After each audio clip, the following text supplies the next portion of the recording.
விருதுநகர் மாவட்டம் சாத்தூர் பட்டாசு ஆலை வெடிவிபத்தில் உயிரிழந்த 4 தொழிலாளர்களின் குடும்பத்திற்கு முதல்வரின் பொது நிவாரண நிதியிலிருந்து ரூபாய் 3 லட்சத்திற்கான காசோலையை விருதுநகர் ஆட்சியர் ஜெயசீலன் பாதிக்கப்பட்ட குடும்பத்தாரிடம் வழங்கினார். இந்த வெடிவிபத்தை தொடர்ந்து உயிரிழந்த தொழிலாளர்களுக்கு தலா 3 லட்சம் ரூபாய் வழங்கப்படும் என முதல்வர் ஸ்டாலின் அறிவிப்பு வெளியிட்டிருந்தார். அதனைத் தொடர்ந்து சாத்தூர் வருவாய் வட்டாட்சியர் அலுவலகத்தில் விருதுநகர் ஆட்சியர் ஜெயசீலன் வெடிவிபத்தில் உயிரிழந்த 4 தொழிலாளர்களின் குடும்பத்திற்கு காசோலையை வழங்கினார்.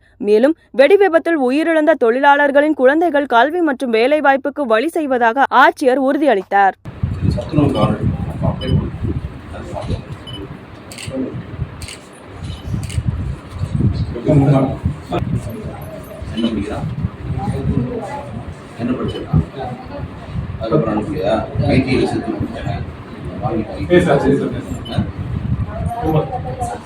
நான் ஃபீஸ்லாம் கட்ட சொல்றேன். ஐடி ரிசர்ச் இருக்கேன். சீம் நிறைய உதவி பண்ண சொல்றேன்.